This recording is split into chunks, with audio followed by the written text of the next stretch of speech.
মৃত্যুকে কেন্দ্র করে আরেকটা ভিত্তিহীন বর্ণনা আপনারা শুনে থাকবেন, শুনেছেন হয়তো। ফাতেমা রাদিয়াল্লাহু তাআলা আনহা ইন্তেকালের পর তাকে কবরে রাখা হলো। রাখার পর আবু যর গিফারি রাদিয়াল্লাহু তাআলা কবরের সাথে কথা বলছে, শুনছেন এরকম আপনারা? কবরকে বলছে, কবর তুমি কি জানো কাকে রেখে গেলাম? শুনছেন কিনা? ভিত্তিহীন বর্ণনা। কবর কোনো জবাব দেয় না। তখন আবু যর বলছে, কবর তোমার মাঝে হযরত আলীর স্ত্রীকে রেখে গেলাম। কবর কোনো জবাব দেয় না, ভিত্তিহীন বর্ণনা। পরে কবরকে বলছে, কবর জানো কাকে রেখে গেলাম? তোমার মাঝে হাসান হুসাইন রাদিয়াল্লাহু আনহুমার আম্মাকে রেখে গেলাম। কবর জবাব দেয় না, ভিত্তিহীন বর্ণনা। শেষে বলছে, কবর তোমার মাঝে মুহাম্মদুর রাসূলুল্লাহ সাল্লাল্লাহু আলাইহি সাল্লামের কন্যা ফাতেমাকে রেখে গেলাম। কবর কোনো জবাব দেয় না। শেষে কবর জবাব দিছে কি, আবু যর আমাকে এইগুলা বইলা লাভ নাই। চোখের পানি আটকাতে পারেন না, চিৎকার মেরে মেরে আল্লাহ আল্লাহ বলে ডাকেন।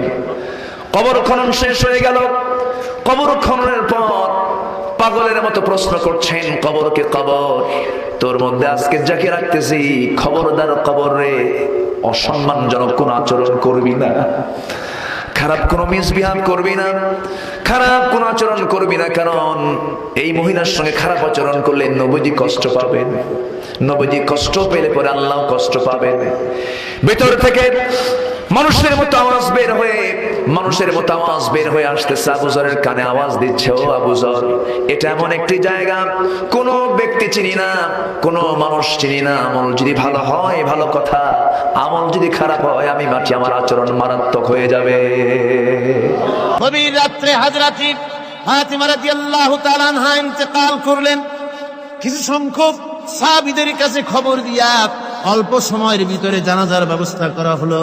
হযরত আবু যর গিফারি রাদিয়াল্লাহু তাআলা আনহু কবরের ভিতরে নেমে গেলেন।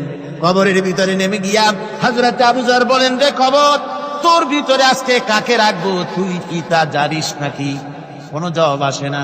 হযরত আবু যর বলেন, কবর রে, তোর ভিতরে আজকে যাকে রাখবো তিনি হতেছে হযরত ইমাম হাসান হোসেনের মা। বেহেশতের সমস্ত জওয়ানদের সরদার হবেন যারা, সেই দুইজনের মা তোর ভিতরে রাখবো, খবরদার বেয়াদবি করবি না। কোনো জবাব না পেয়ে হযরত আবু যর বলেন, ওগো কবরের মাটি, তোর ভিতরে কাকে রাখবো কি জানিস?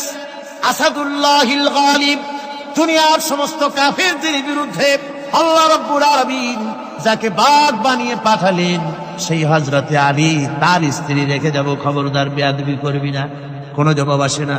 হযরতে আবু যর বলেন, কবরের মাটি, তোর ভিতরে যাকে রাখবো তিনি হলেন খাতুনে জান্নাত, বেহেশতের সমস্ত মহিলাদের সরদারিনী হবেন যে ফাতেমা, তারে রেখে যাব, তোর ভিতরে খবরদার কোনো বেয়াদবি করবি না।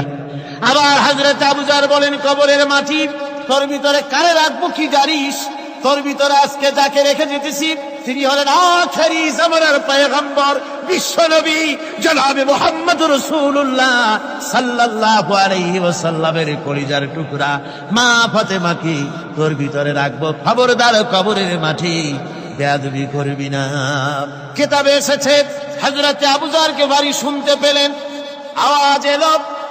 আওয়াজ এলো, কি যেন বলতেছে, রে আবু যর, আমি ফাতেমা কি চিনি না, হাসান হোসেনের মা কি চিনি না, আলীর স্ত্রী চিনি না, রাসূলের মেয়ে মা ফাতেমা কি চিনি না।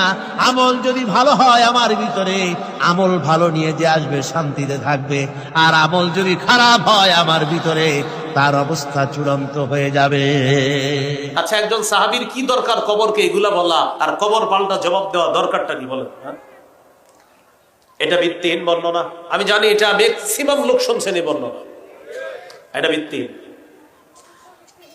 তাহলে ফাতেমা রাদিয়াল্লাহু তাআলা আনহাকে মৃত্যুর পর কবরে রেখে আবু যর গিফারি কবরের সাথে কথা বলেছেন, এটা অশুদ্ধ বর্ণনা, ভিত্তিহীন বর্ণনা। তাহলে আমরা এমন একটা জীবন দরকার, অশুদ্ধ আর বিশুদ্ধ পার্থক্য করে বিশুদ্ধটা গ্রহণ করা, অশুদ্ধটা বর্জন করা, এই মানসিকতা আছে সবার। আল্লাহ তৌফিক দান করুন। আবু যর গিফারি রাদিয়াল্লাহু তাআলা আনহু কবরকে সম্বোধন করে যে কথাগুলো বলেছেন, সেই ঘটনাটি একটি ভিত্তিহীন ঘটনা। এই ঘটনা ইতিহাসের কোনো বিশুদ্ধ গ্রন্থে খুঁজে পাওয়া যায় না। তার মানে এই নয় যে কবর নিয়ে আমরা নিশ্চিন্ত হয়ে যাব। কবর হলো এমন একটা ঘর, যে কবর হলো বাইতুত তুরাবে, মাটির ঘর করা।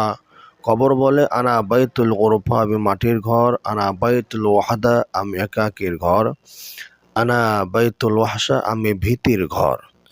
এই আহ্বান কবর কিন্তু প্রত্যেক দিনই করে থাকে। আমরা মাটির উপরে দাঁড়িয়ে হাঁটি, যখন আমরা মাটির উপরে অহংকার করে হাঁটি, মাটি বসতে পারে আর মাটি বলে তুমি অচিরে আমার কাছে আসবে আর তখন তুমি আমার ব্যবহার দেখতে পাবে। মানুষের যেমন প্রাণ আছে, জান আছে, মাটিরও জান আছে, প্রাণ আছে। আমরা বলি না যেটা এটা হলো মরা মাটি, এটা হলো জিন্দা মাটি। তো মরা মাটি যেটা, সেখানে মানুষ গিয়ে দাঁড়ালে মানুষ দেবে যায়, মানুষ ধীরে ধীরে না মাটির মধ্যে গেলে যায়, ওইটাকে আমরা মরা মাটি বলি। মানে সে মাটির মধ্যে প্রাণ নাই, সে মাটিটা মানুষকে আঁকড়ে রাখতে পারে না। আর যে মাটির উপর আমরা দাঁড়াই হাঁটি, এ মাটির প্রাণ আছে, জান আছে। আমরা যে পৃথিবীতে থাকি, যে গ্রহে থাকি, এটা প্রতি সেকেন্ডে 29 কিলোমিটার বেগে দৌড়ায়। মানুষ আর সেকেন্ডে কত কিলোমিটার দৌড়াতে পারে? মানুষ সেকেন্ডে তো মানে 2-3 কদমের বেশি দিতে পারে না। মানুষ দুর্বল। তো মানুষ থেকেও পৃথিবী বেশি সবল, বেশি শক্তিশালী।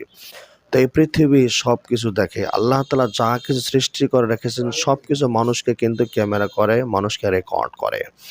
এই পৃথিবী আল্লাহ সুবহানাহু ওয়া তাআলা বলেছেন ইয়াউমাইযিন তুহাদ্দিসু আখবারাহা, এই পৃথিবী একদিন মানুষের খবরাখবর বলে দেবে। কে কোন জায়গায় বসে গুনাহ করেছে, নেকির কাজ করেছে, সব সাক্ষ্য দেবে।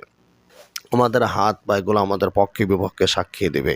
এই মাটি আমাদের পক্ষে বিপক্ষে সাক্ষী দেবে, সাক্ষী হয়ে দাঁড়াবে। তাহলে মাটির প্রাণ আছে, জান আছে, বোঝা যাচ্ছে। এজন্য আবু যর গিফারী রাদিয়াল্লাহু তাআলা আনহু কবরকে সম্বোধন করে যে কথাগুলো বলেছেন, আর কবর যে কথাগুলো বলেছিল, এই ঘটনাটা ভিত্তিহীন হলেও কবর যে কথা বলতে পারে এটা কিন্তু বিশুদ্ধ কথা, এটা কিন্তু সহি কথা, এটা নির্ভেজাল কথা। তাই আমাদেরকে সতর্ক থাকতে হবে কবরের ব্যাপারে। কেউ যদি কবর নাজাত পেয়ে যায় তাহলে তার পরবর্তী ধাপগুলো নাজাত পেয়ে যাবে। কেউ যদি শুক্রবার দিনে মারা যায় তাহলে সে কবরে ফিতনা থেকে বাঁচতে পারে, রক্ষা পায়। আর যে কবরে ফিতনা থেকে রক্ষা পাবে আশা করা যায় আল্লাহ তাআলা তাকে কিয়ামতের ময়দান থেকে রক্ষা করবেন, জাহান্নাম থেকে রক্ষা করবেন, আল্লাহ তাআলা তাকে জান্নাতের মেহমানও বানায় দিবেন।